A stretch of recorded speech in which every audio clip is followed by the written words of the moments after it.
खेल बिगाड़ देगा एकदम कांग्रेस के लिए ज़्यादा नुकसान, क्योंकि वोट बैंक कहीं ना कहीं कोलाइड होता है। बत्रा जी, गणित और रसायन विज्ञान क्या कह रही है आपकी कर्नाटक के लिए? हम लोग चूंकि नॉर्थ वाले हैं या वेस्ट में रहते हैं मुंबई, तो बहुत डीप वहाँ की ग्राउंड की चीज़ें समझ में नहीं आती, इसलिए मैंने कहा 3 विद्वान वहाँ की बुलाए जाए जो वहाँ के हैं एकदम। आपका गणित क्या कह रहा है? नहीं, हम भी उत्तर भारत के हैं वाजपेयी जी, आपकी तरह। जी। लेकिन मैं सबसे पहले शुरू करूंगा कि आपने जब वो फ्रीबी वाली बात करी, एक उदाहरण आप भूल गए कि पीएम किसान तो हिट हो गया था ना 2019 में। तो ये डिपेंड करता है कि क्रेडिबिलिटी मैसेज की क्या है और उसकी टाइमिंग क्या है। इस पर हम कभी और चर्चा कर सकते हैं, लेकिन मैं नहीं मानता कि फ्रीबी की पॉलिटिक्स पूरी तरीके से फेल हुई है। ये डिपेंड करता है कि कौन मैसेज दे रहा है और उसका कितना कंपेलिंग एक आर्ग्यूमेंट बनाया जा रहा है। अब जहां तक इलेक्शन की बात है पर से, तो मुझे लगता है आज की तारीख में कांग्रेस एक बेहतर विकेट पे है भाजपा के कंपैरिजन में। अगर आप देखिए तो क्या है पॉलिटिक्स कर्नाटक की, कि बीजेपी लिंगायत वोट पे डिपेंड करती है, अपर कास्ट के वोट पे डिपेंड करती है। उन्होंने अपना एक हिंदुत्व वोट बैंक डेवलप किया है। ओल्ड मैसूर का जो इलाका है जिसकी आप बात कर रहे हैं, वहां पे बीजेपी है ही नहीं, या मतलब उसकी जो प्रेजेंस है वो कम है। इस वजह से आप पाएंगे कि BJP despite a lower vote share, उनकी सीटें ज्यादा आई पिछली बार कांग्रेस से। कारण ये था कि उनका जो वोट है वो कॉन्सेंट्रेटेड ज्यादा है और एक ऐसा इलाका है बड़ा जहां पर उनकी प्रेजेंस ज्यादा नहीं है। तो वहां पर फाइट वो जेडीएस और कांग्रेस के बीच में ही है। कांग्रेस को अगर अपनी मेजोरिटी लानी है तो वहां अच्छा करना ही पड़ेगा at the expense of JDS. वहां बीजेपी का इतना रोल नहीं है। जो बीजेपी का मेन वोट ब्लॉक है लिंगायत, वहां पे जो क्रैक्स आप देख रहे हैं, कांग्रेस उसको कैपिटलाइज करने के लिए शायद इन लीडर्स को लेकर आई, क्योंकि कांग्रेस के पास बाकी बेसिस कवर्ड है। जो मुस्लिम वोट है, जो वोकलिगा वोट है वो शिव कुमार जी की वजह से, जो ओबीसी वोट है वो सिद्धरामैया जी की वजह से, और जो मुस्लिम वोट है वो हमें पता है कंसोलिडेट होगा एंटी बीजेपी पार्टी के पीछे। तो कौन सा एक ब्लॉक था जो कांग्रेस का मिसिंग था? जो 90s से अगर आप देखें तो पाटिल साहब जब से उन्होंने डिसमिस किए कांग्रेस ने, वो लिंगायत वोट उनसे दूर चला गया था, वो लिंगायत ब्लॉक है। तो लिंगायत ब्लॉक को लाने के लिए अपनी तरफ ये पूरी कवायद हुई है और इससे कांग्रेस को न्यूमेरिकली फायदा हो सकता है।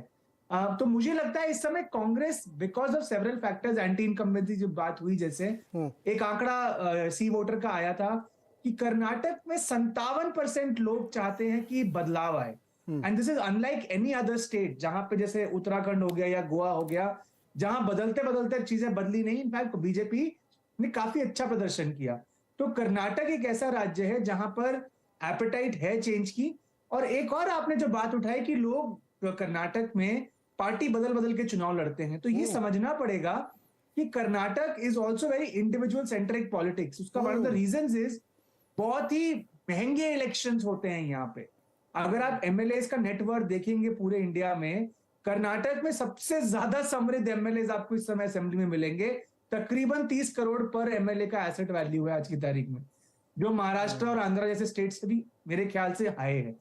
तो ये भी एक कारण है। But coming back to the elections, मुझे लगता है इस समय जस्ट गोइंग बाय जो चीजें चल रही हैं कर्नाटक में और जो मुद्दे हैं, जो एंटी इनकम्बेंसी है, जो कांग्रेस की लोकल लीडरशिप है, कांग्रेस को थोड़ा एज है। बाकी बीजेपी एक ऐसी पार्टी है जो आखिरी मोमेंट तक छोड़ती नहीं है इलेक्शन लड़ना। तो अंत में कितना क्लोज आ पाएंगे ये कहना इस समय मुश्किल है।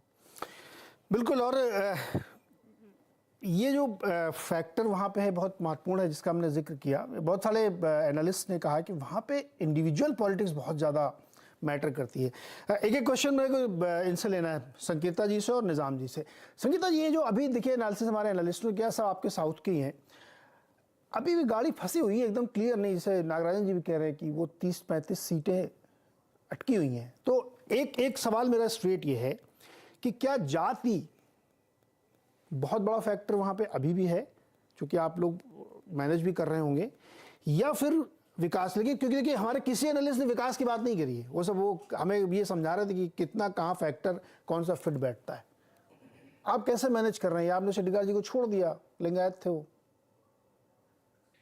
देखिए, पहला चीज है, भारतीय जनता पार्टी ने 63 लिंगायत लीडर्स को टिकट दी गई है अब तक। 63 members of 220 are Lingayat from the Lingayat community. 52 members OBC से है और उसमें वो सभी लेकर 60 मेंबर नया चेहरा है, न्यू फेसेस, पार्टी का जो नया फेस है। लेकिन जब तक लिंगायत लोग का सवाल है, कांग्रेस की एक ही पक्ष था 2018 में, सिद्धरामैया का मुख्यमंत्री जो थे, जो संपूर्ण बहुमत का कांग्रेस सरकार थे, वो वीरशैव लिंगायत धर्म को विभाग करने का प्रयास किया। वो फेल होने के बाद ही सिद्धरामैया का उतना नुकसान होकर वो कांग्रेस 79 सीट्स तक आई। ये है लिंगायत की कंट्रीब्यूशन। और लिंगायत के जो कांग्रेस का नेता है उसके बारे में आप देख लीजिए, एमबी पाटिल जो है वो खुद कह रहा था हमारे लिंगायत नेताओं का कांग्रेस में क्या स्थान है।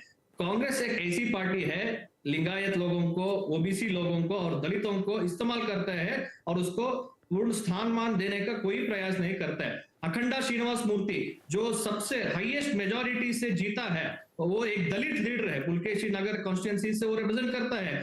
कांग्रेस ने उसको 2018 में टिकट दिया, अभी टिकट देने का मना कर रहा है, उसके साथ सभी कांग्रेस का काम करवा के अभी उसको छोड़ दिया है।